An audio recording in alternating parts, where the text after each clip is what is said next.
Hello दोस्तों, modern concept coaching centre में आपका स्वागत है। मैं संजीत कुमार आज आप लोगों के बीच क्लास 10 का सब्जेक्ट फिजिक्स उसका चैप्टर नंबर 1 प्रकाश का परावर्तन, इसमें हम लोग पार्ट 1 पढ़ चुके हैं। और पार्ट 1 में हम लोग क्या क्या पढ़ चुके हैं एक बार नजर दौड़ा लेते हैं।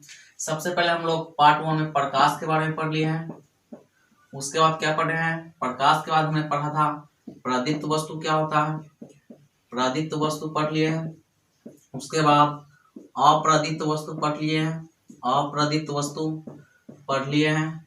उसके बाद देखिएगा पारदर्शी पदार्थ, पारदर्शी पदार्थ। उसके बाद अपारदर्शी पदार्थ, अपारदर्शी पदार्थ और पारभासी पदार्थ, पारभासी पदार्थ है ना। और साथ ही किरण पढ़ लिए थे, किरण पुंज पढ़ लिए थे, किरण पुंज के प्रकार है ना। किरण पुंज के प्रकार में पढ़े थे हम लोग 3 प्रकार के किरण पुंज, अपसारी किरण पुंज, अपसारी किरण पुंज। उसके बाद अभिसारी किरण पुंज, अभिसारी किरण पुंज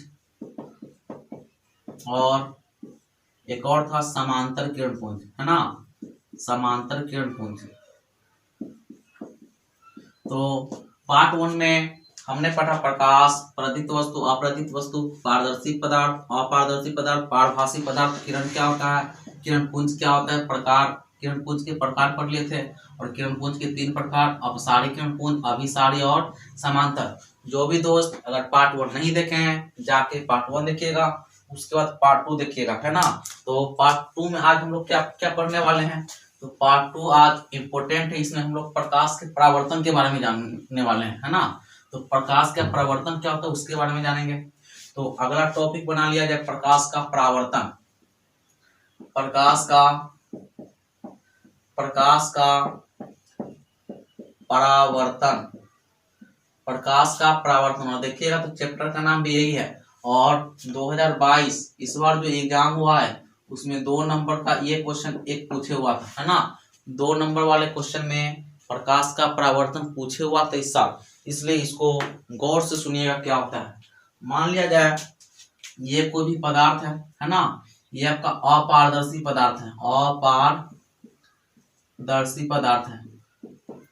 अब देखिएगा अपारदर्शी पदार्थ है और इधर मान लिया जाए आपका सूरज है, तो यहाँ से बहुत सारा लाइट निकलेगा है ना, यहाँ से बहुत सारा लाइट निकलेगा।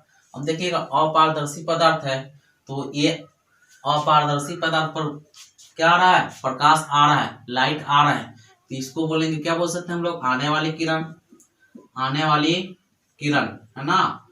प्रकाश जो आ रहा है उसको क्या बोलेंगे, आने वाली किरण। और अपारदर्शी पदार्थ है तो इससे टकराकर प्रकाश जो है वापस इसी माध्यम में लौट जाएगा और यहाँ से ऐसा लौटेगा इधर की ओर। देखिएगा इसको क्या बोलेंगे, जाने वाली किरण, जाने वाली किरण, जाने वाली किरण। और देखिएगा यहाँ से एक ठीक 90 डिग्री कोण पर, ये अपारदर्शी पदार्थ से ठीक 90 डिग्री के कोण पर जो एक लाइन होगा, एक लंब होगा, इसको बोलेंगे अभिलंब। क्या बोलेंगे इसको मेरे दोस्त, अभिलंब है ना। और इंग्लिश में नॉर्मल बोलते हैं इसलिए एन से सूचित करेंगे।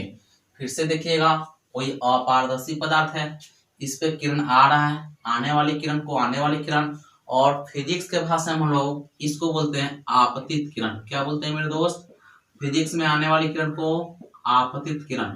तो आप अब याद रखिएगा आपतित किरण, आने वाली किरण याद नहीं रखना है ना। तो आपतित किरण हो गया। जाने वाली किरण को फिजिक्स में बोलते हैं परावर्तित किरण। क्या बोलते हैं, परावर्तित किरण, परावर्तित किरण, परावर्तित किरण। अब जाने वाली किरण आपको याद नहीं रखना है। उसके बाद देखिएगा अभिलंब हो गया, जिस बिंदु पर किरण आती है उस बिंदु को बोलते हैं आपतन बिंदु। क्या बोलते हैं मेरे दोस्त, आपतन बिंदु, आपतन बिंदु है ना।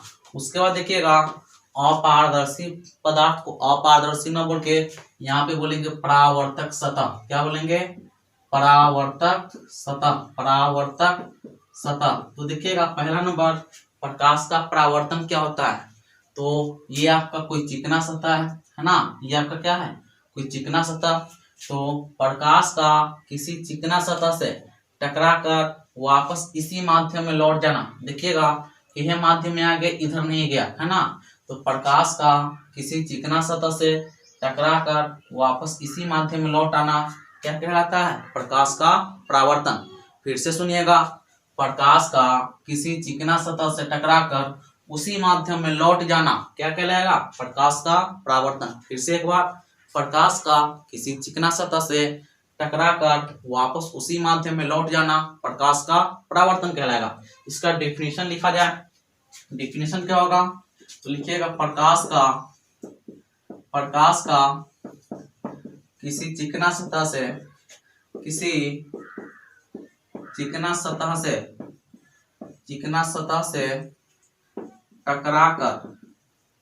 टकराकर वापस उसी माध्यम में लौट जाना, उसी माध्यम में लौट जाना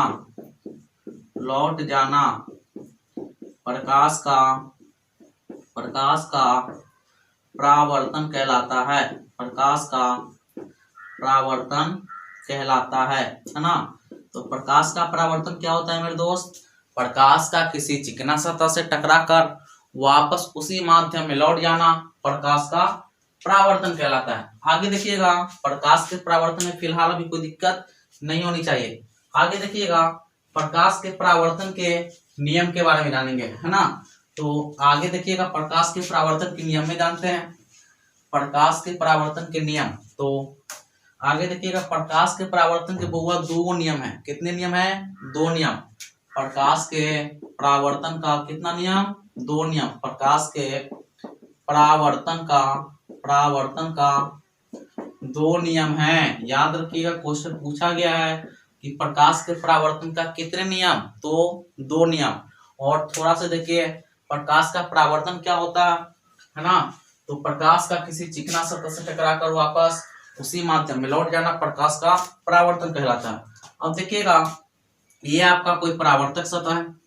ये क्या है मेरे दोस्त? कोई परावर्तक सतह है।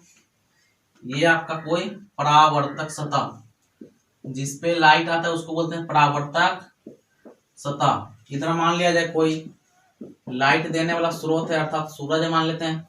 यहाँ से इस पे लाइट आएगा, है ना, बहुत सारा लाइट आएगा, लेकिन समझाने के लिए कोई एक लाइट ले लेते हैं।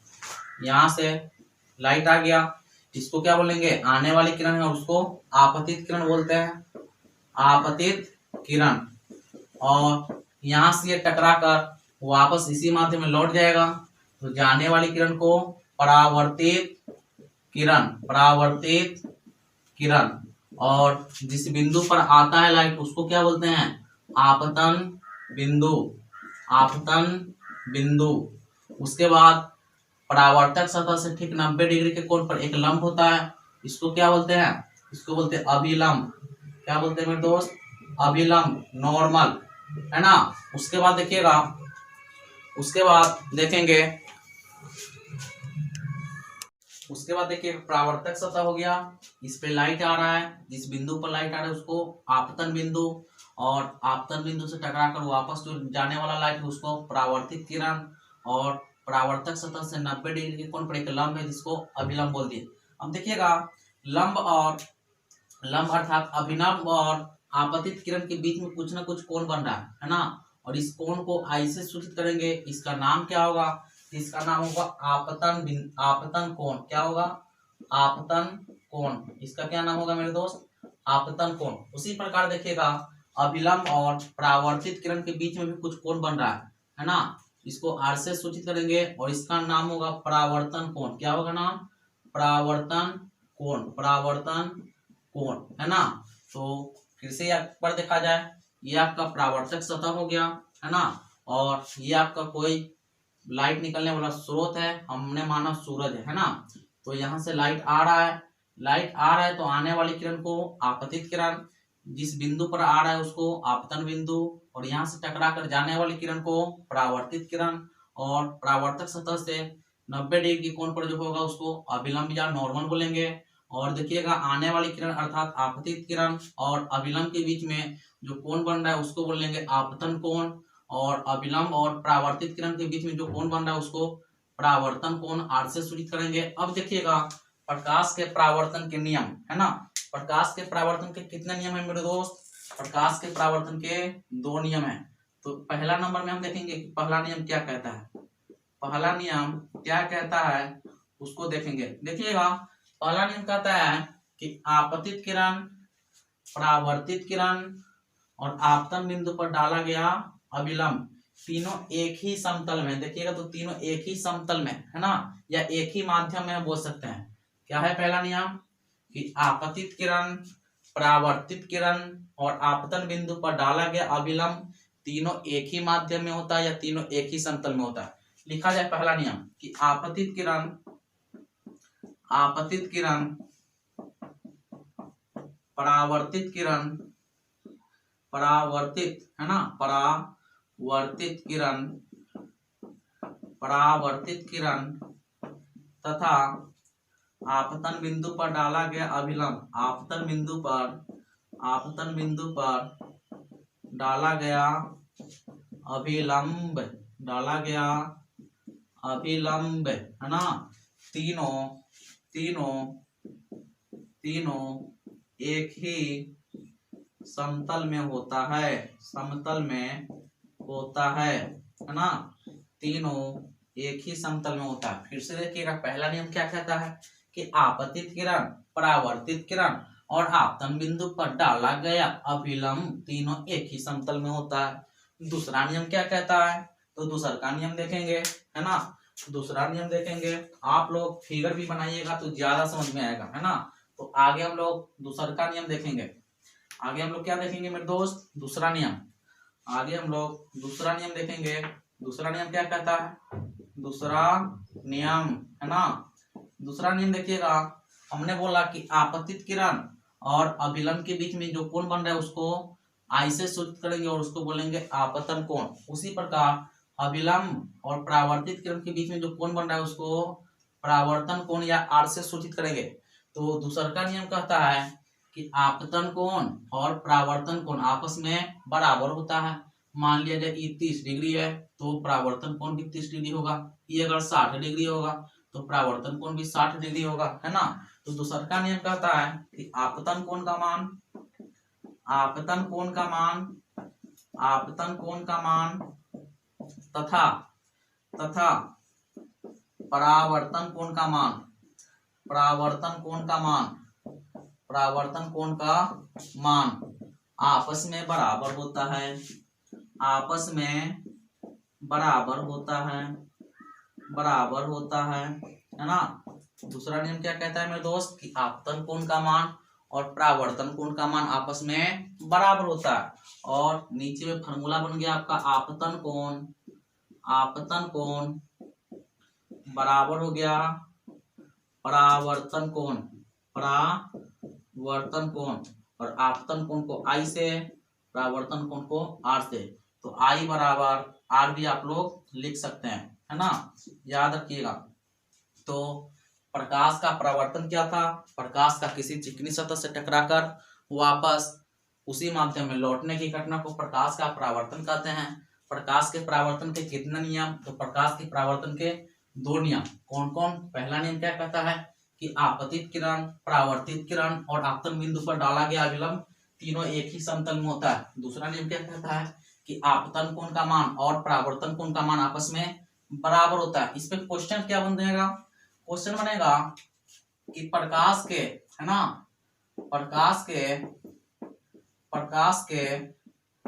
परावर्तन से प्राप्त होता है ना, प्रकाश के परावर्तन से प्राप्त होता है। 4 ऑप्शन रहेगा, I equal to R, B number में आई जो होगा बड़ा होगा आर से, सी नंबर में आई जो होगा छोटा होगा आर से और डी नंबर में इनमें से कोई नहीं है ना। तो देखिएगा प्रकाश के परावर्तन से क्या मिलता है हमको, आई बराबर आर है ना। ये क्वेश्चन आपके एग्जाम में पूछा गया है। आगे चलेंगे हम लोग दर्पण है ना, दर्पण के बारे में जानेंगे आगे। तो अगला टॉपिक बनाया जाए दर्पण, दर्पण, दर्पण, दर्पण को इंग्लिश में बहुआ बोलते हैं मिरर है ना, मिरर। और दर्पण का सिंपल मतलब समझिए आईना, सिंपल मतलब क्या, आईना। तो आईना को ही हम लोग फिजिक्स के भाषा में क्या बोलेंगे, दर्पण। अब सुनिए दर्पण होता क्या है, दर्पण को डिफाइन किस तरीका से करेंगे, दर्पण का परिभाषा किस तरीका से देंगे। तो देखिएगा दर्पण का काम क्या है, मान लिया जाए ये आपका आईना है ना, ये आपका क्या है, आईना है। और आईना है तो एक तरफ का भाग रंगा होगा, मान लिया जाए इधर का रंगा हुआ है। तो अब देखिएगा ये आपका क्या है, आईना, आईना। अब मान लीजिए यहाँ से इस पे क्या जा रहा है, लाइट जा रहा है, क्या जा रहा है मेरे दोस्त, लाइट जा रहा है, लाइट को भेज दिए। अब देखिएगा दर्पण से जब दर्पण पर लाइट आएगा तो यहाँ से भी प्रकाश का परावर्तन होगा, प्रकाश इधर नहीं जा पाएगा, है ना, इधर नहीं जा पाएगा। तो यहाँ से क्या होगा, प्रकाश टकरा कर फिर से इसी माध्यम में वापस आ जाएगा। तो यहाँ भी देखिएगा तो प्रकाश का परावर्तन होगा, किससे, दर्पण से। तो दर्पण का डिफाइन किस तरीका से करेंगे, वैसा चिकना सतह। देखिएगा पहला नंबर तो दर्पण का आईना का एक सतह जो होता है एकदम चिकना होता है, तो वैसा चिकना सतह जिससे प्रकाश का परावर्तन, जिससे प्रकाश का परावर्तन एगो निश्चित नियम के अनुसार हो, और उस निश्चित नियम का नाम क्या है, प्रकाश के परावर्तन का नियम, है ना। तो दर्पण क्या है मेरे दोस्त, वैसा चिकना सतह, वैसा चिकना सतह जिससे प्रकाश का परावर्तन एक निश्चित नियम के अनुसार हो, है ना, एक निश्चित नियम के अनुसार हो। तो वैसे सतह को क्या बोलेंगे, दर्पण। फिर से सुनिएगा, वैसा चिकना सतह जिससे प्रकाश का परावर्तन एक निश्चित नियम के अनुसार हो, तो उसको क्या बोलेंगे, दर्पण या आईना। चलिए तो इसका डिफिनीशन लिखिएगा, दर्पण का डिफिनीशन, वैसा चिकना सतह, वैसा चिकना सतह, वैसा चिकना सतह जिससे जिससे प्रकाश का परावर्तन, प्रकाश का परावर्तन, प्रकाश का परावर्तन एक निश्चित नियम के अनुसार हो, एक निश्चित नियम के अनुसार हो, है ना। वैसा चिकना सतह जिससे प्रकाश का परावर्तन एक निश्चित नियम के अनुसार हो, क्या कहलाता है, दर्पण कहलाता है, दर्पण कहलाता है, दर्पण कहलाता है ना। तो दर्पण क्या होता है मेरे दोस्त, वैसा चिकना सतह जिससे प्रकाश का परावर्तन एक निश्चित नियम के अनुसार हो, दर्पण कहला गया। आगे हम लोग देखेंगे दर्पण के प्रकार। तो अगला टॉपिक दर्पण के प्रकार, अगला टॉपिक दर्पण के प्रकार। चलिए दर्पण के प्रकार के बारे में जानेंगे, दर्पण के प्रकार, है ना, दर्पण के प्रकार, टाइप्स ऑफ मिरर। देखिएगा दर्पण को दो पार्ट में बांटा गया, कितने पार्ट में, दर्पण को मेरे भाई दो पार्ट में बांटा गया। पहले उसका होता है समतल दर्पण, पहला क्या होता है मेरे दोस्त, समतल दर्पण, समतल दर्पण। और दूसरा होता है मेरे दोस्त, समतल दर्पण हो गया, दूसरा होता है गोलीय दर्पण, गोलीय दर्पण, गोलीय दर्पण। तो दर्पण कितने प्रकार के, दर्पण दो प्रकार के, कौन कौन, तो समतल दर्पण, गोलीय दर्पण, समतल दर्पण, गोलीय दर्पण, समतल दर्पण, गोलीय दर्पण। आगे पूछेगा गोलीय दर्पण कितने प्रकार के, तो गोलीय दर्पण को भी दो पार्ट में बांटा गया है। पहला होता है उत्तल दर्पण, पहला क्या होता है मेरे दोस्त, उत्तल दर्पण, और दूसरा होता है अवतल दर्पण, अवतल दर्पण, अवतल दर्पण। तो पूछेगा कि दर्पण कितने प्रकार के, तो दर्पण दो प्रकार के, समतल दर्पण, अवतल दर्पण, समतल दर्पण, अवतल दर्पण। गोलीय दर्पण कितने प्रकार के, दो प्रकार के, उत्तल दर्पण, अवतल दर्पण, उत्तल दर्पण, अवतल दर्पण। अब हम लोग आगे पहले समतल दर्पण के बारे में जानेंगे, फिर गोलीय दर्पण के बारे में जानेंगे, उसके बाद उत्तल के बारे में, फिर अवतल के बारे में। तो अगला टॉपिक आपका आ गया क्या, समतल दर्पण। अगला क्या आ गया मेरे दोस्त, समतल दर्पण। तो अगला टॉपिक मारिएगा समतल दर्पण, समतल दर्पण, समतल दर्पण, समतल दर्पण, है ना। चलिए समतल दर्पण, समतल दर्पण, समतल दर्पण। क्लास अगर अच्छा लगे तो लाइक शेयर एंड सब्सक्राइब जरूर कीजिए, बाकी आपकी इच्छा, है ना। देखिएगा समतल दर्पण क्या होता है, समतल दर्पण देखिएगा आप जो घर में आईना यूज करते हैं उसको हम समतल दर्पण मान सकते हैं। मान लिया जाए ये आपका क्या है, आईना है, क्या है मेरे दोस्त, आईना है, क्या है मेरे दोस्त, आईना है। तो एक भाग इसका एक तरफ का भाग रंगा होगा, है ना, तो ये आपका हो गया दर्पण, है ना। अब देखिएगा इसका परावर्तक सतह देखिएगा तो समतल होगा, है ना। इसको क्या बोलते हैं, जिसपे लाइट आएगा उसको क्या बोलते हैं, परावर्तक सतह। और जिस बिंदु पर आता है उसको आपतन बिंदु। तो जिसपे लाइट आएगा उसको परावर्तक सतह। तो देखिएगा ये वाला पर लाइट आएगा तो इसको क्या बोलेंगे, परावर्तक सतह। और परावर्तक सतह देखिएगा आईना में तो समतल होता है, समतल होता है। तो वैसा दर्पण जिसका परावर्तक सतह समतल हो, समतल दर्पण कहलाता है। वैसा दर्पण जिसका परावर्तक सतह समतल हो, समतल दर्पण कहलाता है। डिफिनीशन में कोई दिक्कत नहीं होना चाहिए, क्लियर है। तो इसका डिफिनीशन लिखा जाए, वैसा दर्पण, इसका डिफिनीशन लिखेगा, वैसा दर्पण, वैसा दर्पण जिसका परावर्तक सतह, परावर्तक सतह समतल हो, समतल दर्पण कहलाता है, समतल दर्पण कहलाता है। वैसा दर्पण जिसका परावर्तक सतह समतल हो, समतल दर्पण कहलाता है। आगे हम लोग देखेंगे समतल दर्पण की विशेषता, इसके गुणों के बारे में। तो अगला टॉपिक बनाइएगा समतल दर्पण की विशेषता, समतल दर्पण की विशेषता। तो आगे का टॉपिक आपका क्या आ गया मेरे दोस्त, समतल दर्पण की विशेषता, समतल दर्पण की विशेषता, है ना, समतल दर्पण की विशेषता अगला टॉपिक आ गया आपका। अब देखिएगा इसमें बहुत मजा आने वाला है। क्या मजा आने वाला है गुरुजी, तो देखिए ये आपका क्या है, ये आपका आईना है और एक तरफ से रंगा होगा। चलिए ये आपका हो गया समतल दर्पण, समतल दर्पण। अब देखिएगा मान लिया जाए समतल दर्पण में आप मान लीजिए यहाँ पे आ गए, है ना, आप कहाँ पे आ गए, यहाँ पे आ गए, ठीक है। और आपका जो बच्चा था, बाल बच्चा भी होगा, तो आपका बाल बच्चा इधर आ गया, है ना, आपका बाल बच्चा इधर आ गया। अब देखिएगा आपका फोटो भी तो इधर बनेगा, आईना में आपका फोटो बनेगा ना जी, तो आपका फोटो इधर बन गया, आपका फोटो इधर बन गया, ठीक है। और आपके जो बाल बच्चा आयल है एक रो तो फोटो बनेगा, तो एक रो फोटो इन्ने बन गया, है ना, इसका भी फोटो इन्ने बन गया। आपका नाम मान लिया जाए कमल रख दिए और आपके बाल बच्चा का नाम रमेश रख दिए, है ना, तो आप भी इधर कमल बन गए, कमल का फोटो यहाँ बन गया और रमेश का फोटो यहाँ बन गया, है ना।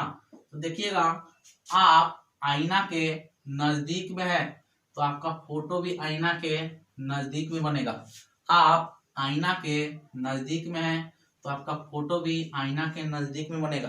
मान लिया जाए आईना से आप 2 मीटर की दूरी पर है तो आपका फोटो भी आईना से 2 मीटर की दूरी पर बनेगा। और आपका जो बाल बच्चा है रमेश, है ना, आपका जो बाल बच्चा है रमेश आईना से मान लिया जाए 4 मीटर की दूरी पर है तो इसका फोटो भी आईना से 4 मीटर की दूरी पर बनेगा। यानी कि इसका पहला विशेषता क्या है कि दर्पण से वस्तु की दूरी, अगर हम इसको वस्तु बोल रहे हैं, आपको वस्तु बोल रहे हैं, इसको वस्तु बोल रहे हैं, इसको वस्तु बोल रहे हैं, तो दर्पण से वस्तु की दूरी और इसका जो फोटो बनता है, इसका जो फोटो बना है उसको हम लोग क्या बोलेंगे, प्रतिबिंब, प्रतिबिंब क्या बोलेंगे, फोटो को क्या बोलते हैं, प्रतिबिंब या इमेज। तो दर्पण से वस्तु की दूरी और प्रतिबिंब की दूरी आपस में क्या होता है, बराबर होता है। क्या होता है, बराबर होता है। तो पहला गुण क्या है मेरे दोस्त कि दर्पण से, पहला गुण क्या है, दर्पण से वस्तु की दूरी, वस्तु की दूरी और प्रतिबिंब की दूरी, और प्रतिबिंब की दूरी, प्रतिबिंब की दूरी आपस में क्या होता है, आपस में बराबर होता है, बराबर होता है ना। पहला गुण क्या निकला कि दर्पण से वस्तु की दूरी और प्रतिबिंब की दूरी आपस में बराबर होता है। आशा है कि क्लास अच्छा लग रहा होगा। दूसर का गुण के बारे में जानते हैं, दूसर का गुण को भी देख लेते हैं, है ना। ये देखिएगा ये क्या है मेरे दोस्त, आप बोलिएगा समतल दर्पण है ना। ये हो गया आपका समतल दर्पण, उसके बाद देखिएगा ये आपका छोटका बउआ यहाँ पे आ गया, है ना, एक का नाम ए दे देते हैं, एक और इससे बड़का बउआ आ गया इधर, एक का नाम बी दे देते हैं, इसका एक और बउआ आ गया सी दे देते हैं इसका नाम, है ना। और इसका जब फोटो बनेगा तो इसका फोटो बनेगा, देखिएगा ये नजदीक में आईना के, तो इसका फोटो भी आईना के नजदीक में बनेगा, है ना। और ये बउआ था ए, और बी देखिएगा आईना से थोड़ा ए से दूर है, तो इसका फोटो भी इधर ए से दूर बनेगा और थोड़ा बड़ा है तो बड़ा बनेगा, है ना, बड़ा भी बनेगा। एक का नाम बी था, है ना। और देखिएगा सी दर्पण से सबसे ज्यादा दूरी पर है, तो इसका फोटो भी सबसे ज्यादा दूरी पर बनेगा, है ना, सबसे ज्यादा दूरी पर बनेगा। अब देखिएगा इसका आकार, देखिएगा इस सी का आकार ये दोनों की अपेक्षा बड़ा था, तो फोटो में भी इसका आकार ये दोनों की अपेक्षा बड़ा बन गया, है ना। बी का आकार ए से बड़ा था, तो फोटो में भी बी का आकार ए से बड़ा बन गया। ए का आकार सबसे छोटा था, तो इसका प्रतिबिंब भी एक का छोटा बन गया। यानी कि इसमें कौन में, समतल दर्पण में वस्तु का आकार और प्रतिबिंब का आकार, वस्तु का आकार और प्रतिबिंब का आकार, वस्तु का आकार और प्रतिबिंब का आकार आपस में बराबर होता है। क्या होता है, वस्तु का आकार और प्रतिबिंब का आकार आपस में बराबर होता है। तो दूसरा का नंबर बात लिखा जाए कि इसमें वस्तु का आकार और प्रतिबिंब का आकार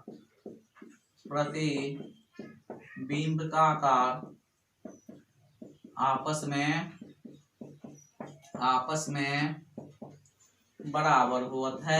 बराबर होता है ना।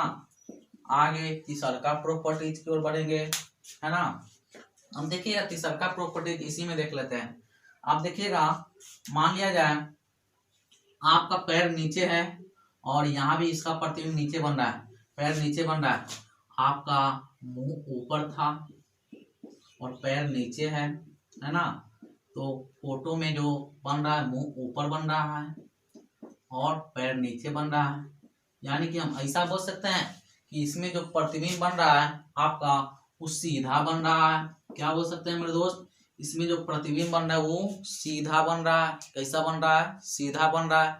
लेकिन मान लिया जाए आप इसमें ऐसा हाथ रखते हैं, आईना में क्या करते हैं, ऐसा हाथ रखते हैं, तो आपका फोटो जो उधर से बनेगा वो कुछ ऐसा बनेगा, है ना। ऐसा रखते हैं तो फोटो ऐसा बनेगा, हालांकि सीधा बनता तो ऐसा बनना चाहिए था, लेकिन ऐसा बन गया, तो इसको बोलेंगे पार्श्व रूप से उल्टा। पार्श्व रूप से उल्टा, सीधा बनता है लेकिन पार्श्व रूप से उल्टा बनता है। तो अगला गुण लिखा जाए 3 नंबर का।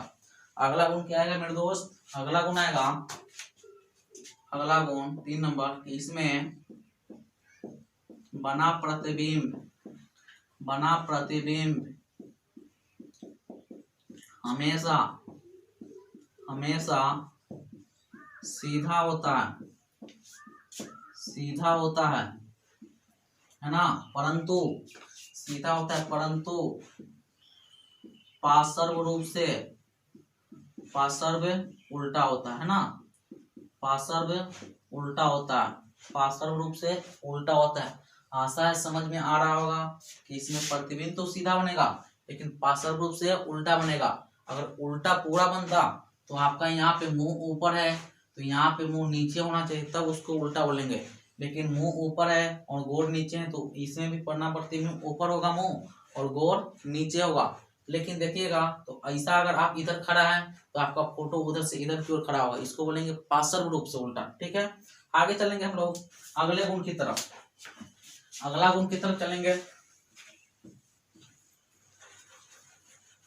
अगला गुण की तरफ चलेंगे। बहुत सुनो, प्रतिबिंब आगे टॉपिक पढ़ाएंगे, हालांकि उसको पीछे पढ़ाना चाहिए था। प्रतिबिंब में जो सीधा बनता है वो हमेशा काल्पनिक होगा। जो सीधा बनेगा वो क्या होगा, हमेशा काल्पनिक या आभासी, है ना। और जो उल्टा बनेगा वो हमेशा वास्तविक होगा, है ना। जो उल्टा बनेगा वो हमेशा वास्तविक होगा। तो अभी देखिएगा तो समतल दर्पण में कैसा प्रतिबिंब बन रहा है, सीधा बन रहा है। इसका मतलब कि आभासी या काल्पनिक प्रतिबिंब होगा, है ना। तो अगला गुण इसको भी लिख लीजिए, इसमें बना प्रतिबिंब आभासी या क्या होता है, काल्पनिक। 4 नंबर गुण कि इसमें बना प्रतिबिंब क्या होता है मेरे दोस्त, बना प्रतिबिंब आभासी होता है। आभासी को ही काल्पनिक बोलते हैं, आभासी होता है ना। आगे देखिएगा 5 नंबर और इम्पोर्टेंट है, इस बार शायद पूछा गया है क्वेश्चन। मान लिया जाए कि आप एकदम तैयार होके पाउडर उडर लगा के एकदम निकले हैं सैर के लिए, और सैर पर जाने से पहले क्या करते हैं आप, आईना देखते हैं। क्या करते हैं मेरे दोस्त, आईना देखते हैं, है ना। मान लीजिए इधर आईना रख दिया, ये आपका क्या है, आईना है। ये आपका क्या है, दर्पण है। कौन सा दर्पण, समतल दर्पण।